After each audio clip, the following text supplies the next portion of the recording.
Durante 8 anos, ele ouviu o patrão xingar, gritar, humilhar, achando que estava falando sozinho. O que ele não sabia é que o motorista ouvia tudo e gravava cada palavra. O nome dele era Reginaldo Alves Ferreira, negro, 1,75 metro, ex-militar.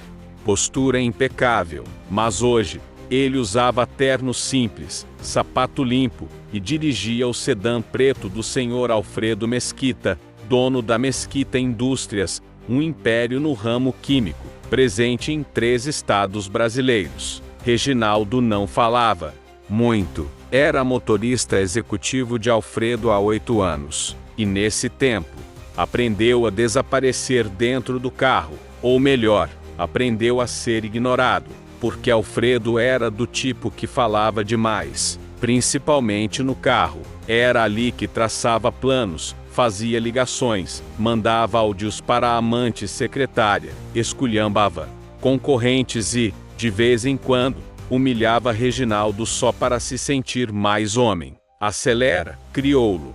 Eu tenho negócios importantes. Não dá para confiar em negro vagabundo.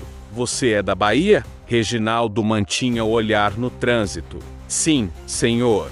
Mas por dentro, memorizava tudo. Inscreva-se aqui no canal Histórias de Vida para não perder histórias surpreendentes como essa e nos diga nos comentários de que cidade você está assistindo. Reginaldo morava sozinho. Não gostava de comentar da vida pessoal. Tinha um notebook velho em casa, um armário com pastas etiquetadas e um mapa com anotações. Durante o dia, ele dirigia. Durante a noite, ele pesquisava. Sabia o nome dos fornecedores da Mesquita. Sabia o nome das empresas laranjas que o patrão usava. Sabia até onde a amante morava e quanto ela ganhava a mais que os outros funcionários. Sabia porque ouvia. E porque, discretamente, gravava cada conversa no carro. Mas ninguém imaginava o que Reginaldo faria com tudo aquilo. Reginaldo não tinha formação em administração, mas sabia ler balanços, sabia cruzar dados. E o mais importante, sabia escutar. Foi assim que descobriu, por exemplo, que a Mesquita Indústrias vinha enfrentando problemas de liquidez. O patrão fingia que estava tudo bem, mas vivia pedindo adiantamento aos bancos. Dizia em voz alta, no banco de trás do carro, que iria tocar fogo nos concorrentes se precisasse.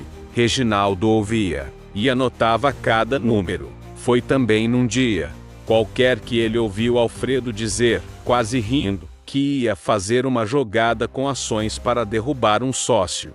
Isso despertou algo em Reginaldo. À noite, já em casa, ele começou a estudar o mercado. Descobriu que a Mesquita Indústrias era, sim, uma empresa de capital aberto mas com baixa liquidez, ações pulverizadas entre minoritários desorganizados. Perfeito para quem sabe se mover no escuro. Reginaldo já tinha uma microempresa no nome da irmã, um CNPJ antigo que usava para emitir nota em bicos de segurança privada. Começou a comprar ações da Mesquita, pouco a pouco, pela empresa, com CPF limpo. E quando a bolsa caiu em um dos piores meses daquele ano, ele fez sua jogada. Vendeu um pequeno terreno que havia herdado no interior, pegou parte de uma vaquinha feita entre ex-militares amigos e entrou de vez. Virou acionista, ainda pequeno, mas presente nas reuniões do conselho, silencioso, como sempre. Enquanto isso, Alfredo nem desconfiava. Continuava usando o carro como confessionário. Essa empresa vai explodir esse semestre. Aqueles fiscais idiotas não acharam nada na fábrica do Rio. Paguei foi pouco pro silêncio deles, disse uma vez, rindo. Reginaldo, dirigindo, nem piscou. Mas à noite, adicionou aquilo à pasta fiscalização. O plano era simples. Se ele conseguisse acesso às atas internas da empresa, aos relatórios, aos votos do conselho, saberia onde mirar, saberia quando comprar, quando recuar, quando denunciar. Mas ainda faltava uma peça, o advogado certo. Foi então que conheceu Letícia, uma jovem advogada que trabalhava com compliance e direito empresarial, mas que havia sido demitida após denunciar irregularidades em uma firma. Reginaldo a contratou para a assessoria empresarial da microempresa da irmã. Mas, aos poucos, ela percebeu que aquele motorista não era o que parecia. Letícia não fazia ideia do tamanho do plano quando aceitou o contrato. Achava que seria mais um microempresário tentando manter o CNPJ ativo. Mas bastaram 2 encontros para perceber que Reginaldo tinha outra coisa em mente. Você tem mais ações da mesquita do que muito conselheiro de lá, disse ela, espantada. Ainda não é o bastante, mas vai ser. Letícia riu de nervoso, mas Reginaldo estava sério. O tipo de seriedade de quem nunca perdeu tempo com arrogância. Enquanto isso, no carro, Alfredo Mesquita não parava de falar. Era como se o próprio confessasse os crimes sem perceber. Se vazar essa história da filial de Manaus, eu estou frito. Aqueles fornecedores que usaram laranja, eu não vi nada. Foi a contabilidade que deixou passar. Essa amante minha, a secretária, se abrir a boca, eu acabo com ela. Reginaldo ouvia, anotava, gravava. A voz de Alfredo ficava registrada em arquivos ocultos. Um dossiê em construção. Letícia não queria se envolver demais, mas o talento de Reginaldo em juntar provas e entender o tabuleiro a impressionava. Você está me dizendo que seu patrão falsificou balanço fiscal e movimentou verba com laranja? Tô dizendo que se alguém abrir a boca com coragem, ele não se reelege nem para síndico. Foi então que Reginaldo começou a agir por dentro. Nas reuniões de acionistas onde ele ia disfarçado, e aparecia como representante legal da empresa RN Serviços, ele ouvia calado, mas votava com precisão, sabia quando travar decisões, quando apoiar pautas impopulares, e quando sair em silêncio. Era o voto invisível que ninguém calculava, e ele sabia que ninguém o enxergava. Mas tudo mudou numa noite de sexta. Alfredo, já meio bêbado no banco de trás, recebeu uma ligação nervosa. Era de alguém do setor financeiro da empresa. Como assim? O relatório vazou para a Receita? Quem teve acesso àqueles documentos? Eu vou descobrir quem foi. Reginaldo manteve os olhos na estrada, mas o coração batia forte. Sabia que a denúncia que Letícia enviara com provas e áudios anônimos havia chegado. O cerco estava começando, mas não era só contra Alfredo. Era contra todo o império de corrupção que ele erguera. Nos dias seguintes, auditores apareceram na sede da empresa. Um escândalo sobre superfaturamento em obras na filial do Nordeste ganhou manchetes discretas. Alfredo, furioso, começou a desconfiar de todos. Eu estou sendo sabotado. Alguém de dentro está querendo me derrubar. Mas jamais suspeitou de Reginaldo. Afinal, quem suspeitaria do motorista que lhe servia café? Do homem que lhe abria a porta? Do rosto invisível nos corredores? E então veio o golpe final. Em uma assembleia extraordinária, com votação acirrada, um grupo de acionistas minoritários votou em bloco para barrar a reeleição de Alfredo como presidente do conselho. Reginaldo articulou tudo, usando empresas com CNPJ diferentes, votos comprados a preço de centavos e a ajuda silenciosa de Letícia, que agora já tinha outro olhar para ele. Você não quer só justiça, né? Quero o que é meu por direito, ele respondeu. E o que é seu? Respeito. Alfredo, você vai precisar responder isso no conselho de ética, disse o advogado da empresa. Sério, isso é golpe. Estão tentando me tirar com denúncia anônima, com 36 anexos, prints, áudios e notas fiscais. Isso é armação. Na sala de reuniões, o ex-todo-poderoso Alfredo batia na mesa, mas o que ecoava era o som de um homem perdendo o controle. O que ele não sabia é que quem estava por trás do vazamento não queria apenas ver ele fora da presidência, queria vê-lo descer do pedestal, degrau por degrau. E o próximo degrau veio logo.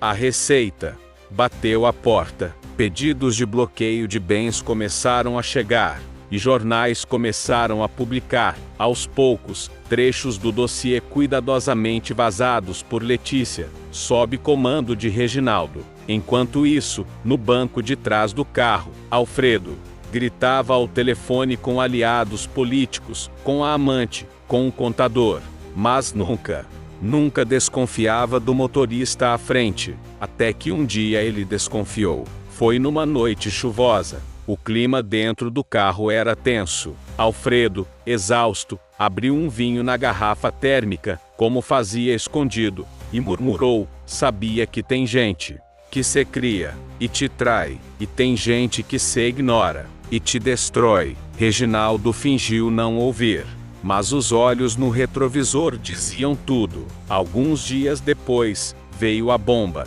Durante uma Assembleia Geral, o nome de Alfredo foi oficialmente removido do cargo de presidente da empresa, e o novo CEO seria uma chapa apoiada por investidores, com capital de uma holding nova que havia surgido nos últimos 2 anos. A holding pertencia a Reginaldo, mas ninguém ligava aquele nome ao motorista invisível. Ninguém, exceto Alfredo. Ele foi à portaria da empresa gritando: "Eu quero saber quem é o dono dessa tal de RN Participações. Eu quero ver o contrato." E lá estava o contrato, frio e assinado, com o nome Reginaldo Nunes. Ele correu para o estacionamento da sede. Viu de longe Letícia saindo do carro com Reginaldo. Você tá por trás disso?" "Eu só dirigi, senhor Alfredo." "Macaco filho da... Você nunca foi motorista." "Mas fui boa ou não fui? Sempre deixava o banco ajustado." A segurança apareceu. Alfredo surtava. Chamou Reginaldo de tudo: traidor, ladrão, espião. Mas Reginaldo, impassível, apenas respondeu: "Eu só ouvi tudo que o senhor teve coragem de dizer. E me aproveitei disso. Foi o senhor quem me deu todas as armas." A imprensa explodiu no dia seguinte. O motorista que virou dono, o homem que destronou o rei da indústria. Alguns diziam que foi vingança, outros diziam que era justiça. Reginaldo não disse nada, nunca deu entrevista, nunca foi à transmissão vertical. Ele só seguia trabalhando. Mas agora era no banco da frente. Nos dias seguintes ao escândalo, Alfredo Mesquita sumiu dos noticiários. Saiu de cena como os covardes, sem admitir culpa, sem pedir desculpas, sem enfrentar as pessoas que humilhou. Vendeu a mansão, sumiu das redes sociais. Alguns dizem que está vivendo em Portugal, outros que vive internado em uma clínica psiquiátrica. Mas Reginaldo estava mais visível do que nunca, e isso era um problema. As entrevistas se acumulavam, os convites para palestras, os pedidos para contar sua história em livro, documentário, até filme. Mas ele recusava tudo. "Eu nunca quis fama, só justiça." "Justiça com as próprias mãos?" perguntou um repórter. "Não, justiça com os próprios ouvidos." Reginaldo se afastou da empresa meses depois, e deixou claro: não era o poder que ele queria, era a reparação. Aquela holding criada por ele se tornou investidora de outras pequenas indústrias, principalmente de empreendedores negros, que não conseguiam crédito em bancos. Ele passou a andar de carro simples, mas confortável. Morava em um bairro de classe média. Visitava a mãe com frequência e nunca contratou motorista. Um dia, em uma dessas visitas, a mãe perguntou: "Meu filho, por que você não processou aquele homem? Ele te humilhou tanto. Porque o que ele perdeu ninguém devolve. E o que você ganhou? O direito de não ser invisível, nem para mim mesmo." Mas o mundo não é um conto de fadas. A elite nunca engoliu Reginaldo, Muitos o tratavam como oportunista, outros, como arrogante. Alguns jornalistas insinuavam que ele só conseguiu o que conseguiu porque ouviu e espionou. Mas ninguém dizia o que ele viveu por anos. As piadas, os olhares, as portas que se fechavam, as conversas que paravam quando ele entrava numa sala. Um dia, um jovem entregador o reconheceu e pediu uma foto. O senhor é o motorista que virou dono, né? Já foi. Hoje sou só o Reginaldo. Mas como o senhor conseguiu? Fiquei calado o suficiente. E quando falei, ninguém pode me calar. Se você gosta de histórias reais com reviravoltas como essa, inscreva-se aqui no canal e ative as notificações. Temos vídeos novos todas as segundas, quartas e sextas.